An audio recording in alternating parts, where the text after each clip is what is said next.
Today I'm going to be discussing mental illness within our prison system. I will be discussing a variety of aspects of how this crisis came to be with the deinstitutionalization movement of the 1950s, some basic statistics, how rates of mental illness differ from those in the general population. I will also be discussing the negative consequences of having a poorly trained prison staff as well as a deficit in the continuity of care. I will also be discussing a long list of court cases that have attempted to impact the way that the mentally ill are treated while they're in prison, and a list of court cases that have attempted to impact the prison condition system overall for all offenders. And I will also be examining the release of mentally ill offenders and what is waiting for them upon their release. And I will be attempting to address societal views and media propaganda and how societal views come directly from media propaganda and are fueled by the media propaganda. And I will also be discussing whether there is truth in the information being offered on the public opinion.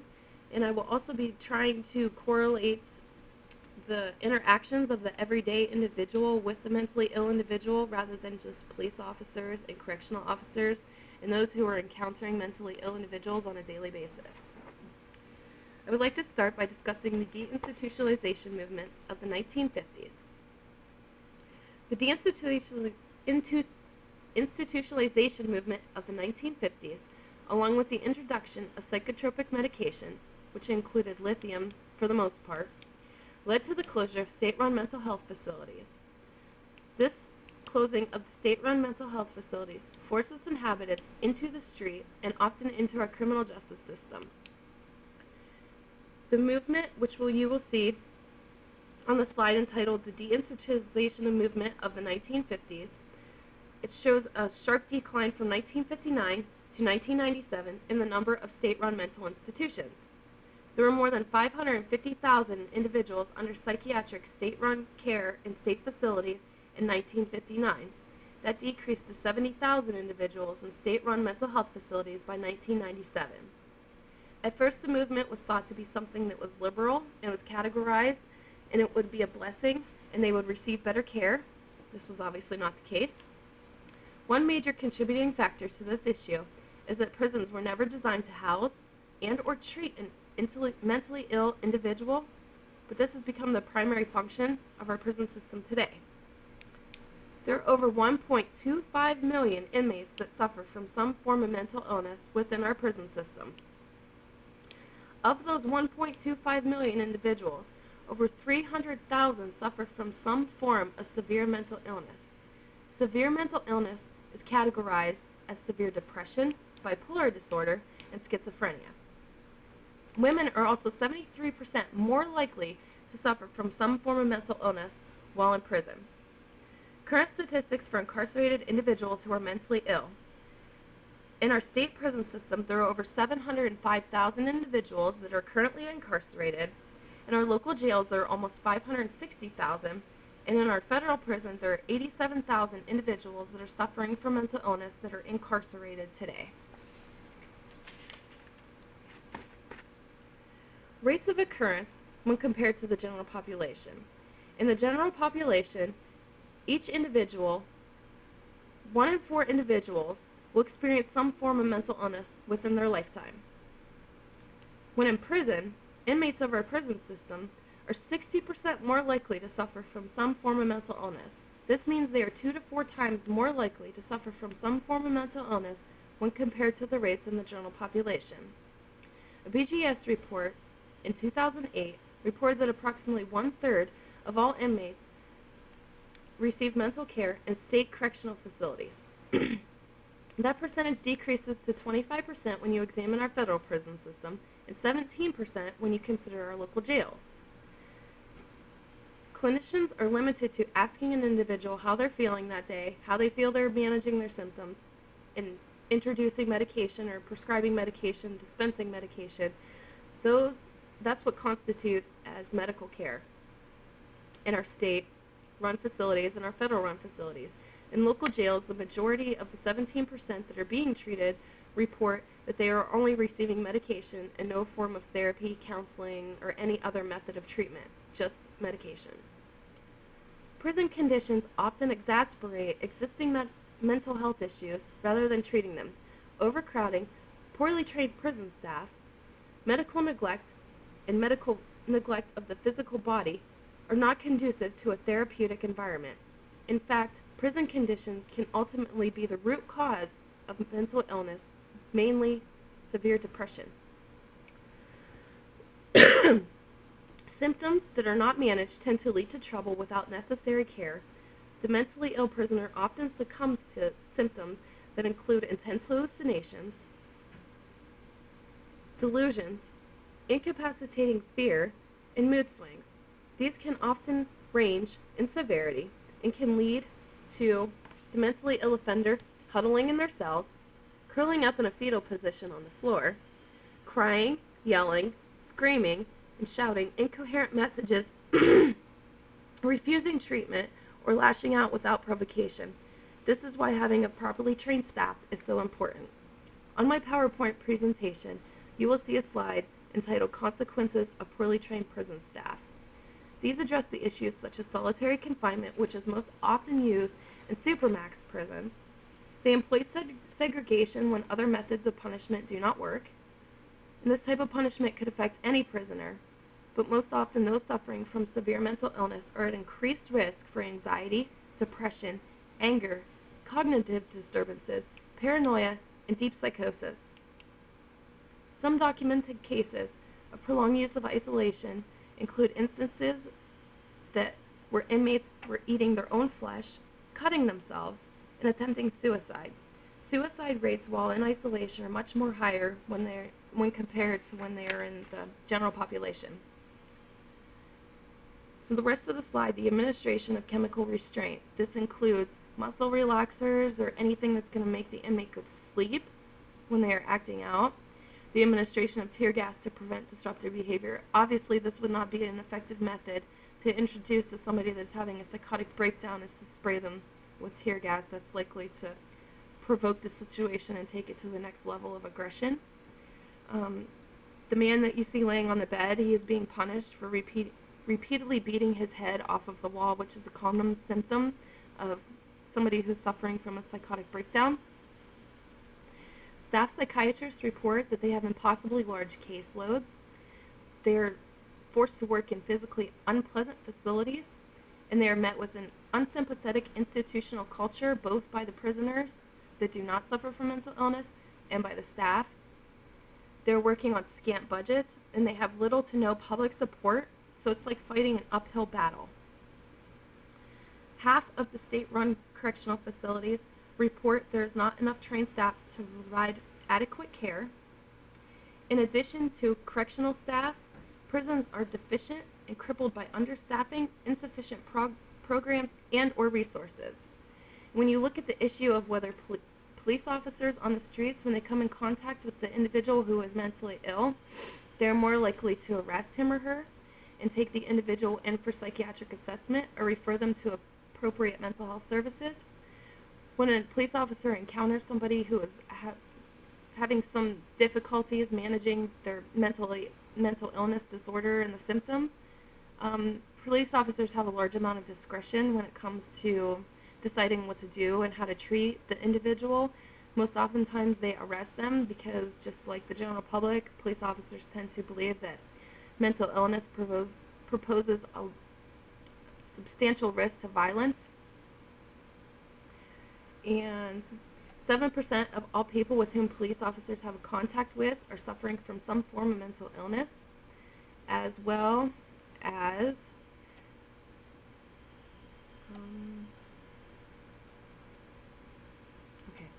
the rates of mental illness among those who are incarcerated and sentenced are approximately 16% of all males and 24% of all females. These rates are 4 to 5 times higher than the levels of mental illness within the general population. And when you look at whether they are more likely to be sentenced, they are more likely to be sentenced to a prison sentence rather than given probation or some other form of community service or being reintegrated into the community or left in the community. They're more likely to be sentenced to a jail or prison sentence, just because there's this notion that people believe that mental illness is a risk for dangerousness. Misconceptions contribute to higher rates of mental illness in the criminal justice system. This is definitely true. In fact, when you look at who's more likely to be violent, characteristics such as being a young male who is engaging in heavy drinking or drug activity, they are more likely to become violent than the average mentally ill individual. Some legislative progress that has taken place since the 1980s.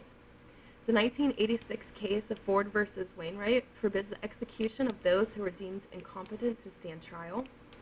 The 1981 case of Rhodes versus Chapman concluded that when inmates are deprived of minimal civilized measures of a life's necessities, that there are grounds for an Eighth Amendment violation under the cruel and unusual punishment standards.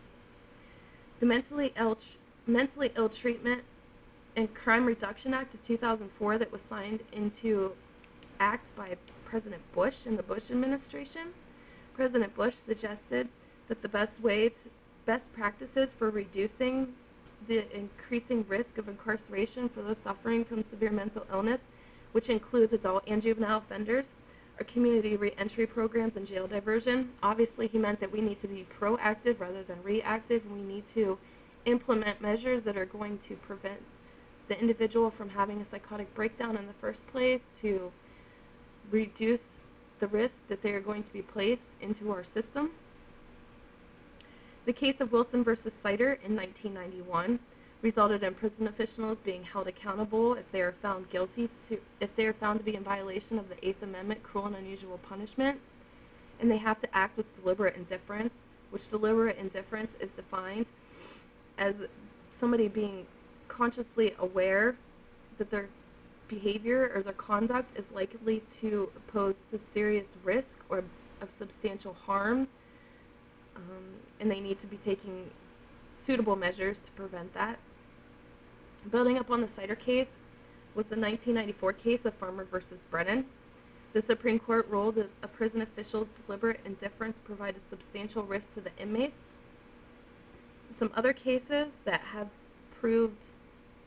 improved the life and quality of life for not only just the mentally ill offender, but offenders all over the place, whether they're suffering from mental illness or not, include the case of Brown versus Plata in 2001, Plata versus Schwarzenegger in 2001, Estelle versus Gamble in 1976, Coleman versus Brown in 1990, and Furman versus Georgia in 1972.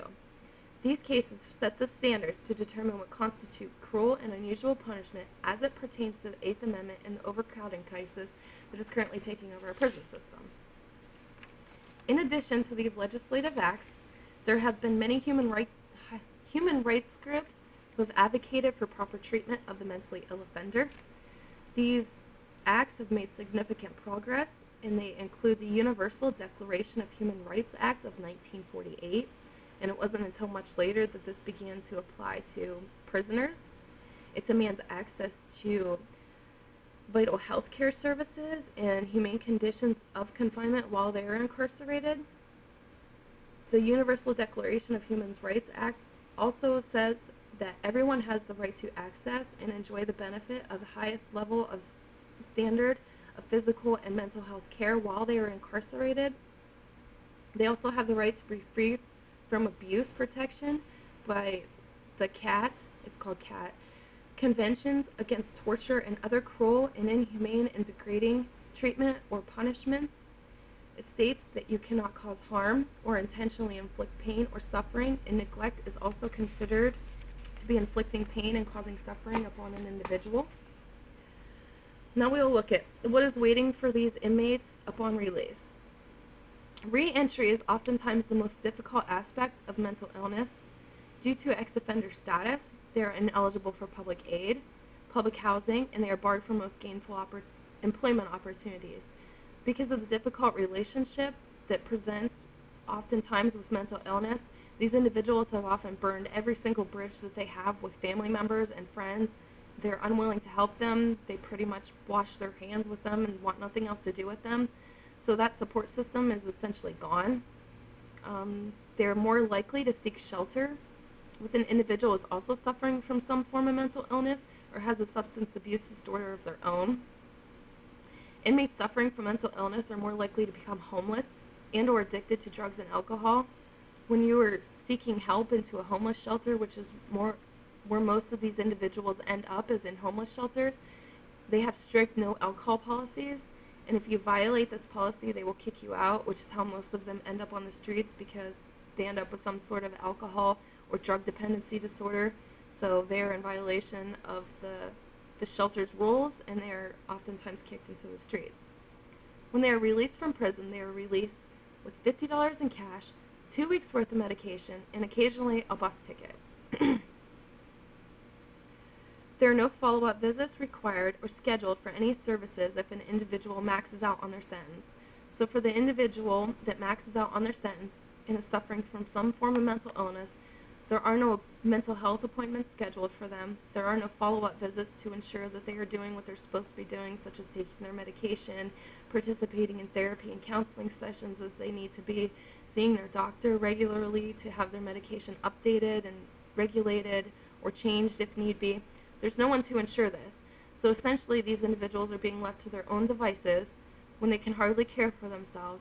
They're being left on the streets with nobody to look after them. This presents a huge problem, which is why most oftentimes they end up recidivating in less than 6 months. Re-entry services are vital to ensure the success of the average mentally ill offender. These services, they must include access to health care, support services, and housing. If they have proper access to health care as well as support services, including individuals who are willing to kind of take over the role of parent or guardian and help these individuals to ensure that they're going to the doctor, they are taking their medication, they are participating in therapy sessions, they are actively looking for work, they are doing what they need to be doing, they have a much more higher success rate than those who are just left to their own devices. Housing is also an extremely important issue, as I said, because homelessness is a problem with those who are mentally ill with ex-offender status, and homeless shelters are typically overrun, and they have very strict policies, as I mentioned. And mental health care is obviously probably one of the most important aspects of this. If they do not have medical health insurance, they cannot pay for a doctor because they oftentimes do not have a job. So they will not seek mental health care, and free clinics and stuff that offer mental health care to these individuals that cannot pay are oftentimes overcrowded, they're overrun, they have very limited resources, they have very limited staying professionals that are trained and can adequately deal with the average severely mentally ill individual. It's just very important that they have these services waiting for them upon release in order to increase their success rate. I'll begin talking now about societal views that contribute to the oppression. Social barriers exist that punish the mentally ill offender.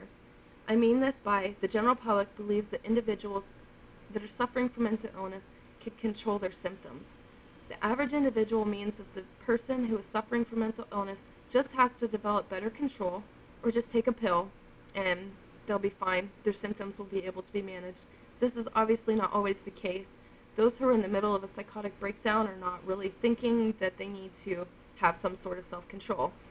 And even individuals who are not mentally ill or disabled or incapacitated in some way, oftentimes regular, everyday, average citizens have a problem with self-control. So that just makes it more difficult when you are suffering from some form of mental illness to think, I need to control myself.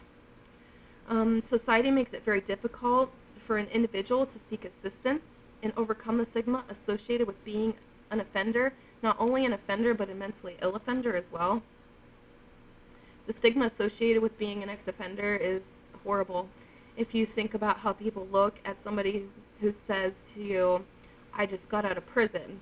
If somebody says that to you, you're immediately put on guard, but when somebody says, I just got out of prison and I'm schizophrenic, you're likely to be a little afraid of them. Mental illness is viewed in a different light when compared to disease or cancer. As I said, people typically believe that these individuals can just control their symptoms and it's very easy for them. That's not the case. Um, 75% of people believe that mental illness can cause an individual to be dangerous and violent, and we need to lock them up and be protected from them. Media propaganda tends to fuel these societal views. There's evidence to suggest that media propaganda has an impact on the way society perceives those that it portrays. Society tends to buy what the media is selling and accepts the information that they're feeding us to be true and without question. In contrast to what society is fed by the media, it is true that those who suffer from severe mental illness are far more likely to be victims of violence than they are to be a perpetrator. I mean this when I say this, I mean that those who are suffering from some form of severe mental illness are often gullible, they are naive, they are trusting, they are on a, I don't want to say a lower intelligence level, but all of their cognitive functions are impaired, so they're more likely to become victims of violence, physical violence, mental violence. People are likely to take advantage of them, things of that nature. The media portrayal feeds images of violent and evil predators that play on the fear of the public. This is not true. Depictions often include misinformation that lead society to believe that they can just take a pill and it's a simple cure-all. You see the ads on TV and stuff that have the antidepressive disorder. Take this and you'll be happy, and people running through flowers and stuff. And that's just not the case. Common myths about mental illness include that they never get better. They're violent and unpredictable. They're abnormal, and they need to be treated differently than the average person. This is not true either. They might never reach their full potential, but to say that they never get better, their symptoms can be managed with the proper therapy and the proper combination of antipsychotic medication and the proper medical treatment, which they would need access to. And they're no more violent and unpredictable than any other person. I think all of us have come to realize that. They're not abnormal to say. I mean, when you look at a mentally ill offender, you don't think that, like, they're abnormal, they're not functioning. To say anybody is abnormal is just stereotypical, and we just, no. And they need to be treated differently. They do not need to be treated differently than any other individual. They need to be given the same opportunities and the same resources, and they need the same time invested in them, and they need to be given the same chances as somebody else who is not suffering from mental illness. In fact, if you give them something to work towards, they're bound to be more productive. By this time you might be asking, what does this have to do with me as an average individual? The answer is more than you think. The monetary cost to house an inmate is 30% higher than the cost to house a regular inmate when you consider mentally ill offenders. It costs approximately $125 a day, or $45,000 per year, to house an inmate. This adds up to about $52 billion annually to house just mentally ill offenders. The funds are taken from the taxpayers. Societal costs. 67% of those suffering from mental illness will recidivate within 6 months. This means that they will be cycled back into our prison system and our jails at a higher cost to us. These crimes cost society resources, personal feelings of safety and well-being, and it is a violation of our moral foundation of our society, which further leads to outrage and buying into more of the propaganda that states that they're violent individuals that can never be cured. What you can do to help. Some things that you can do to help are to become more active in your community. Research shows that the more you interact with somebody who is suffering from mental illness, the less likely you are to fear them. You can become an advocate for the proper treatment of these individuals who are victimized within our prisons and upon release. This includes you could volunteer with your local mental health organization. You can take classes and training to assist those that are coming out of prison and suffering from mental illness. And you can work to educate yourself to inform your own social circle about the real facts instead of believing what is portrayed in the media. And lastly, mental illness. There are some local organizations that assist to advocate, including the National Alliance for the Mentally Ill, or NAMI, which is located in Erie, Pennsylvania. the Mental Health Association of Northwest Pennsylvania, which is also located in Erie, the Crawford County Mental Health Awareness Program, which is located in Meadville and Crawford County, and the Safe Harbor Behavioral Health Center, which is also located in Erie County. Any of these organizations have free information on all of their websites about what you can do to help and some interesting facts and figures regarding mental illness in prisons. Basically, just to summarize, mental illness within our prison system, it's become an increasing prevalent problem that we need to cure because it is a cost to society as well as the individual itself. And our prison system is becoming overcrowded with these individuals who could be treated within their community through proper medication and proper supervision. And I think we need to allocate more resources to that rather than just locking them up and basically throwing away the key. And in some cases, we make their mental illness even worse by incarcerating them. The conditions are deplorable. None of us would want to live in them. And while I do realize that these individuals, they did commit crimes, they do deserve to be punished, I'm not advocating that we let them off the hook just on the grounds that they have some form of mental illness. I just wish that we could advocate for better treatment and better help for them rather than continuing to recycle them through our prison system time and time again. This is it's obviously very costly. $52 billion annually it's a lot of money. And with that money, we could be using it to increase resources and offer more resources and programs for these individuals in order to prevent them from even committing crime in the first place or to lower the rate of recidivism. Thank you.